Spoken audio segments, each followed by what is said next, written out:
Assalamualaikum guys. Okay, you guys pernah dengar tak cerita tentang The Founder? Mesti tak pernah dengar kan?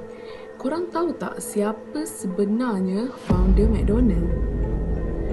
Ray Kroc adalah founder McDonald yang digembar-gemburkan dalam dunia franchise. Tapi, sejauh manakah kebenarannya?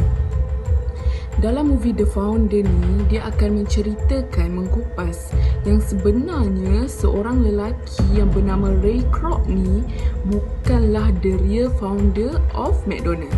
Tapi sebenarnya dia cuma penjual mesin pengisar yang mencuri McDonald daripada pemilik asalnya. Founder sebenar McDonald ialah dua beradik McDonald, iaitu Mac McDonald dan juga Dick McDonald. Macam manalah Ray Kroc ni berjaya untuk mencuri McDonald daripada Mac dengan Dick? Strategi negotiation apa yang Ray Kroc ni gunakan kan? Nantikan sambungannya oleh rakan sekumpulan saya. Korang mesti nak tahu kan, apa masalah ataupun konflik dalam kes kami ni. Jadi yang pertama, Mac Bros ni iaitu Dick dan Mac, dia tak suka dengan cara Ray Kroc bekerja.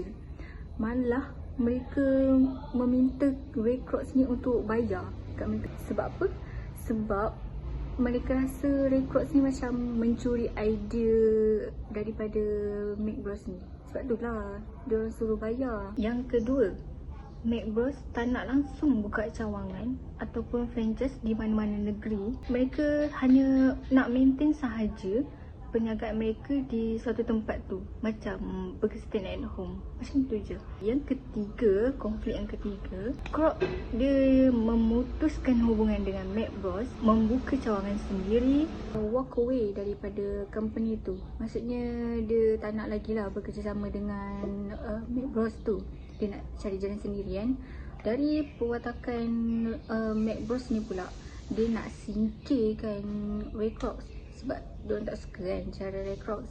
Diorang ni sangat-sangat rugi, dan untuk menambah ilmu pengetahuan yang luas daripada Ray Kroc. Yelah, siapa je yang boleh berfikir macam Ray Kroc tu kan. Buka perniagaan yang besar sampai satu dunia tahu tentang McDonald's. Jadi, korang rasa siapa yang menang dalam bakna ni? Ray Kroc ke McDonald's? Kan okey kan? Korang fikirkanlah sendiri. Ataupun kita bagi ke next session. Daripada konflik yang kawan saya cerita tadi, kenapa adik-beradik si Mac dengan Dick ni tak suka sangat dengan perangai si Kroc ni?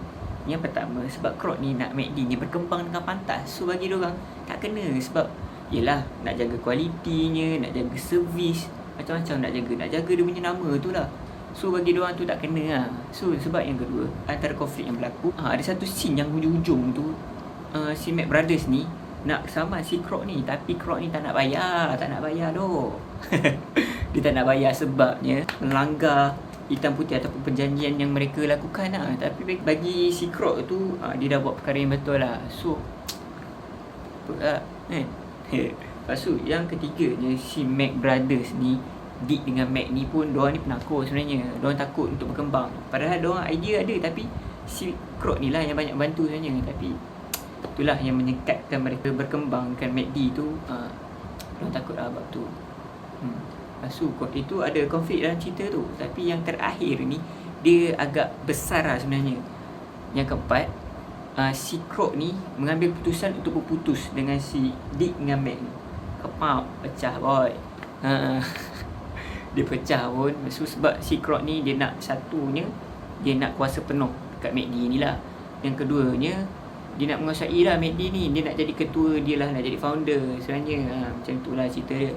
Tapi itulah keputusan yang Kroc buat. Walaupun kalau ikut mata kasarnya macam menikam kawan daripada belakang, tapi itulah, dia dah ambil jenama dia. Sampai si dua adik-beradik ni terpaksa buat jenama sendiri, nama lain. Padahal dia yang pertama yang membuatkan idea ni. Tak apalah, kawan saya cerita detail. Pada mulanya, Brothers ni tidak setuju pun dengan cadangan Kroc untuk membuka lebih banyak cawangan kerana mereka pernah cuba buka 3 franchise dan ianya gagal. Tetapi dengan effort yang telah ditunjukkan oleh Kroc, datang awal pagi untuk berunding, memberikan fakta-fakta menarik terhadap perniagaan tersebut. Akhirnya satu kontrak telah ditandatangani antara mereka. Malangnya kontrak tersebut agak berat sebelah bagi Kroc. Ketika McD sudah dikenali oleh rakyat Amerika, Kroc menepati bisnesnya hampir muflis kerana komisen yang diterima olehnya sangat sedikit sehingga tak mampu pun nak bayar sewa pejabatnya. Dia telah pergi ke sebuah bank memarahi pihak bank tersebut kerana rumahnya hampir dijaga. Perbualan mereka telah didengari oleh seorang individu diberi nama sebagai Harry. Harry ni sebagai hero dalam cerita ni lah. Okey, Harry telah memberikan idea kepada Kroc yang dia sebenarnya berada dalam bisnes yang salah, di mana dia dalam bisnes harsanah, bukanlah penjualan burger semata-mata. Setelah itu, Kroc telah membuka satu company baru yang diberi nama sebagai McDonald Corporation, di mana penumbuhan company tersebut tidak melanggar mana-mana syarat dalam perjanjian mereka. Daripada situ, McDonald semakin berkembang dan Kroc berhasrat untuk membeli keseluruhan McDonald daripada brothers tersebut. Brothers tersebut telah memberikan harga yang tidak masuk akal, iaitu 2.7 juta dan 1% royalty. Apa yang Kroc buat ialah Kroc telah berjumpa dengan satu peguam dan mengupahnya untuk berunding dengan brothers tersebut. Apa yang brothers tersebut dapat ialah hanya 2.7 juta tanpa royalty, dan mereka berjabat tangan tanda bersetuju dan kesemuanya adalah milik Kroc. Okey, aku ada satu cara untuk menyelesaikan masalah dalam cerita The Founder. Okey, apa caranya? Okey, caranya melalui BAINA. Okey, apa itu BAINA?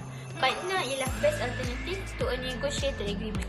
Okey, dalam erti kata lain, BAINA ialah alternatif terbaik untuk perjanjian yang dirundingkan. Okey, pentingnya dalam BAINA ni ialah mengetahui apa yang kita akan lakukan atau apa yang akan berlaku jika kita gagal dalam mencapai persetujuan dalam rundingan ni.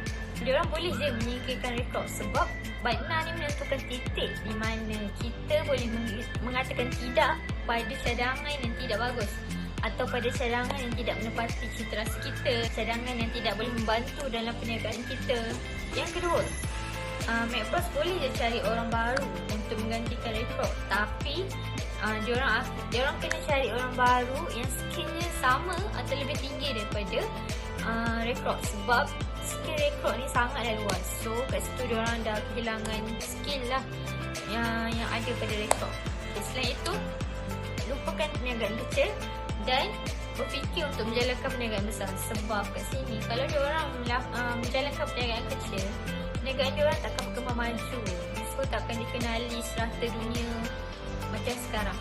Rekod boleh je berlalu pergi daripada McBros sebab dia tak ada kontrak yang dimeterai.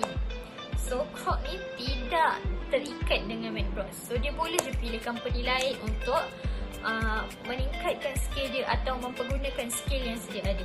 Okay, thank you. So, okay guys, apakah ilmu penting yang dipelajari menerusi penelitian terhadap kes ini? Hakikatnya, dalam kehidupan seharian kita perlu menggunakan skill negotiation, ya. Walaupun di mana kita berada, sama ada berkawan, berkeluarga maupun berbisnes. Saya nak highlightkan untuk berbisnes. Pertama, tension pada permulaan akan memberikan impact yang negatif kepada kita. Nombor 2, harus menilai kesan jangka masa pendek atau jangka masa panjang sebelum rundingan, maafkan saya. Nombor 3, tidak hanya fokus pada kelebihan pada jangka masa pendek sahaja. Nombor 4, masa adalah segalanya. Nombor 5, kenali bila orang tengah diperlukan. Akhir kata daripada kami. Sekian, terima kasih.